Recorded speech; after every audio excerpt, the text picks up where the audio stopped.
Here we go. So to make a connection here, so we have previously a capacitance equation that looks like something times the area over the distance. Based on the geometry of the capacitor, it's got a certain area and a certain gap, a certain distance.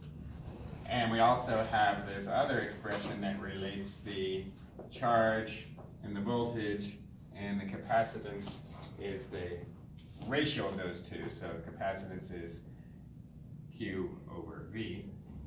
And the question right now is how are these two guys connected to each other? So let's see if we can figure that out. So the voltage on a capacitor can be calculated by Gauss's law. So if we take a look at the charge on here, we've got a bunch of we've got pluses and minuses. So we have an E field that goes like this, always leaving a plus and going to a minus. We can choose a nice little Gaussian surface that's like this, and then we can write Gauss's law, the sum of E dA equals Q over epsilon 0. And so what are we solving for here? We're solving for Q. We're solving for Q. So let's do that. I think we're solving for Q. I'm just kind of shooting from the hip here. So let's solve for Q, and we have Q equals E, but the E is nice and constant here. It's nice that it's not varying, so we can pull that out of the integral. So let's actually do it this way. We'll pull the E out of the integral, and the A is constant too. The A is just the area of this, which is just big enough to hold our Gaussian surface. Both of those are constant, so it's just the E and it's the full A. And of course, there's no flux out of these other sides. So we have E times A equals Q over epsilon naught. So it looks like the Q is equal to epsilon naught electric field times the area. Epsilon naught times the electric field divided by the area.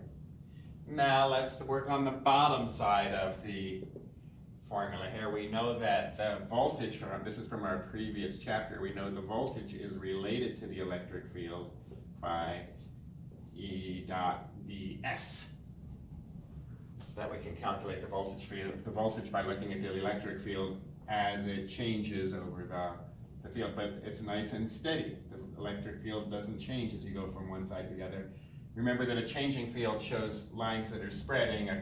If it's getting weaker, it shows lines that are getting closer together if it's getting bigger. But if it's steady, the lines are nice and parallel. So the electric field comes out, and the distance from one spot to the other as we evaluate the electric field is just, we'll call it D, ED. That's my first name. That's my favorite formula in physics. Voltage equals Ed. That's me. So we can put ED here, and look what happens. The E's cancel out, and we have the missing piece of our ratio of the electric field there. Epsilon naught A over D. So it depends on the geometry, even though there's a lot of electrical things happening there. You might, kind of a favorite question of the AP folks is to give you a weird capacitor where you have to figure out the capacitance of it. And there's an example of this in the book. I'm not going to do it here. But there's an example where you have a cylindrical capacitor where there's some cylinder with a bunch of plus charges on it, and then a shell around the outside that has a bunch of minus charges on it, or vice versa. And you go through the same process to try to calculate an expression for capacitance. It's not going to be the A over D because it's not a simple, neat parallel plate capacitor like that. But you would attack it in the exact same way. You would set up a Gaussian surface here that would encapsulate the positive charges. You'd look at the electric field as it's spread out. Now this is a varying electric field, isn't it? It's getting weaker and weaker and weaker as you get further and further out. So you can't just willy-nilly pull the E out of the integral sign. You have to leave it in there, and you have to express the A of our Gaussian surface.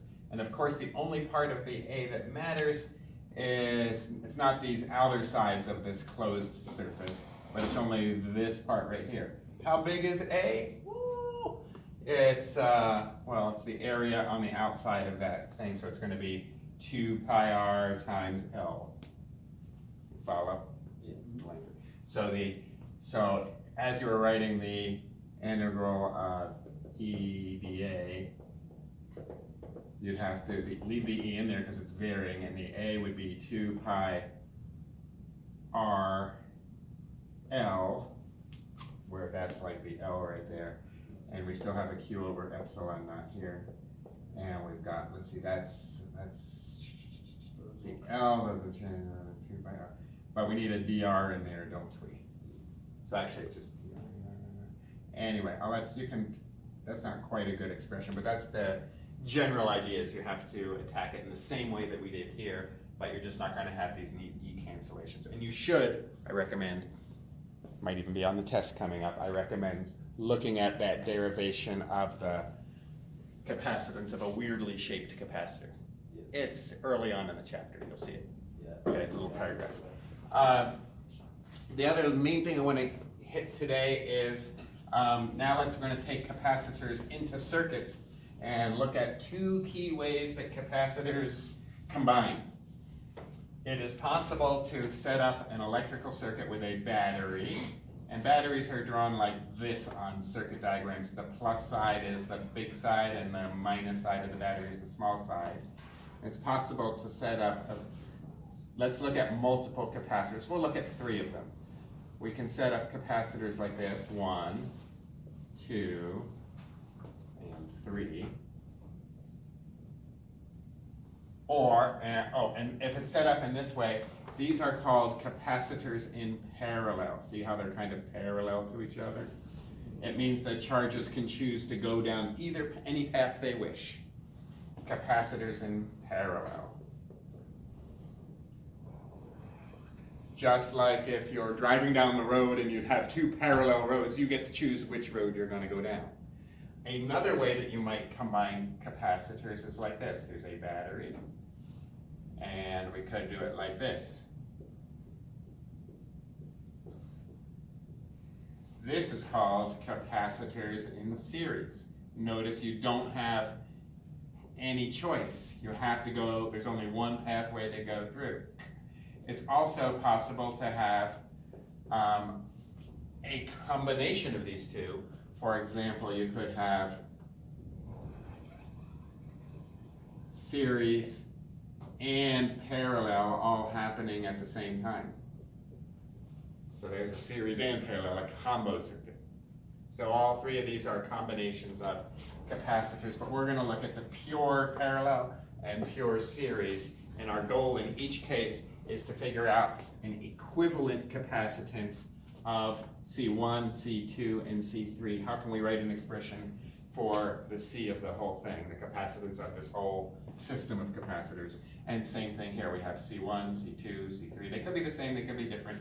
How do we get an equivalent capacitance here? So the idea is we're going to replace these 3 capacitors with one capacitor that has the same capacitance as the 3.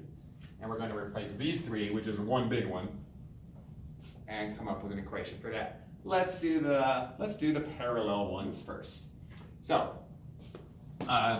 these are all conductors on this side. I am a plus charge. Where do I go? Somewhere. So long as there's any potential difference in this line, I'm going to try to spread out as far as I go. Some will go on this one, some will go on this one, some will go on that one. It could be different amounts, but the important thing to know is that, let's say the voltage of this battery is, let's say this is at plus 10, and let's say this side is at 0. Those are the potentials on either side of the battery. If there's any potential difference in this wire right here, the charge will move, and it will keep moving until the potential, till this whole line is at plus 10, plus 10, plus 10, plus 10. The same thing is true over here. If this side is at 0, 10 volts less than that, all the charges here will move so that everything stays at the same 0 on this side. If there's any potential difference in the wire, the electrons will move until a spot where there is no potential difference. So that means that if this is at plus 10, this is also at 10, this is also at 10, this is also at 10. If this is at 0, this is also at 0, this is also at 0, this is also at 0. Okay, so now let's work for this equivalent capacitance. So,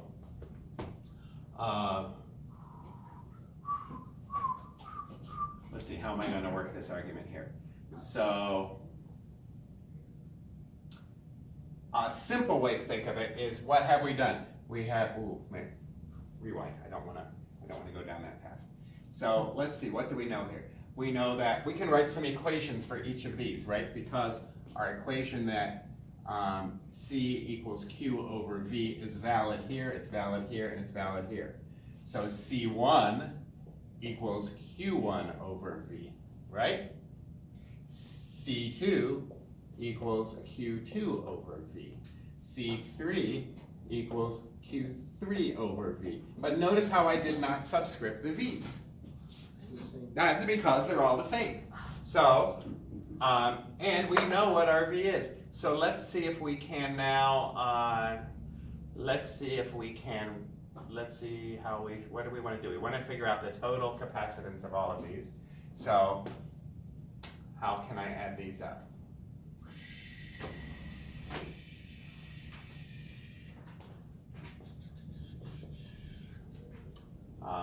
Let's see, what's the most elegant way to explain this? So we want to know the V's are all the same, and the total charge, well, I guess we can think of the equivalent capacitance as the total amount of charge, Q, over V total, right? But the total V is 10. What's the total charge? It's Q1 plus Q2 plus Q3. Q1, this is just V. Q1 plus Q2 plus Q3 is the total charge. And I can write an expression for Q1, Q2, and Q3 from the relations up here. So Q1 is just C1V, C1V, and Q2 is C2V, and Q3 is C3V. And that's all divided by V. And you notice that the V's cancel out, and you end up with a very simple expression of the equivalent capacitance here is equal to simply C1 plus C2 plus C3. So it's very simple to figure out the equivalent capacitance when they are in parallel like this. Clear as a whistle? Okay. Now we're going to do the same kind of thought process over here with this situation. But this is the rule for capacitors in parallel, and that's where it comes from. I'm going to get rid of all of my jottings down here to keep it nice and clean. That's something that you should commit to memory. That's going to come up 1,000 times. I don't know how you want to remember that, but this is when they are in parallel. Now, when they're in series. Again, let's say we have some potential difference here. Let's give it a number. Let's pick, say, the number 12 there and 0 there. Positive 12, 0. So we've got a potential difference of 12. Okay, that means in this wire, everywhere here, it's 12, 12, 12, 12, 12, 12, 12. It's always at 12. So there's going to be some pluses here, but we're still going to be at 12. So the voltage there is going to be 12. What is it on this side? It's 0 here, it's 0 here, it's 0 here, it's 0 here, it's 0 here, it's 0 here, it's 0 here. So somehow we have to get from 12 down to 0. This is going to be something less than 12, but not all the way down to 0, because there has to be a little voltage across each of these. So this might be, I'm going to make up a pretend number. Let's say that this is at a potential of 8. Let's say if that's at 8, then this would be at 8. Right? Because there's a wire, and if there's any potential difference between them, everything will move according to that. So within a conductor, there's no change in the potential difference. And if this is at 8, maybe this is at 2 down here. 2, and then this would also be at 2. And then these are all zeros down here. No, these are pluses here. Okay, 0. Okay, so there's a bunch of weird things I just said here. Let's just back up a little bit and make sure it makes sense. Can you imagine that if you send some pluses here, that any movable charge inside this region, all the minuses will run over and try to be next to these pluses? But when they do run over next to these pluses, they're going to leave some pluses behind, a net charge behind. And so that'll leave this plate charged positively. Then that will in turn attract any loose electrons here to come up and migrate up here to get close to their oppositely charged guys, leaving behind pluses here.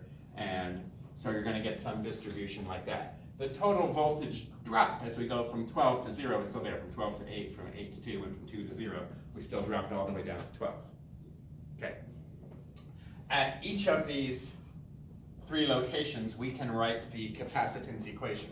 So it would be true, let's do this in pink here, that C1 equals Q1 over V, the voltage drop. And that voltage drop would only be 4 in this case, from 12 to 8. C2 would be Q2, whatever that is, over, we'll call that V1, V2.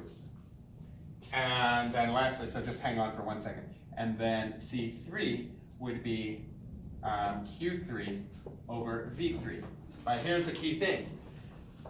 V1 plus V2 plus V3 is going to be the 12 that we started with, right? This has a gap of 4, this has a gap of 6, that has a gap of 2. So we can say that the total voltage drop is equal to V1 plus V2 plus V3. We're almost there. Now I'm going to replace V1 with Q1 over C1. And I'm going to replace V2 with Q2 over C2. And I'm going to replace V3 with Q3 over V3. Q3 over that's C3. Sorry, C3. Okay? And we're pretty close right there to our final equation, but we'll pause right there. And the exciting conclusion to capacitors in series will be delivered. Mañana. Cool.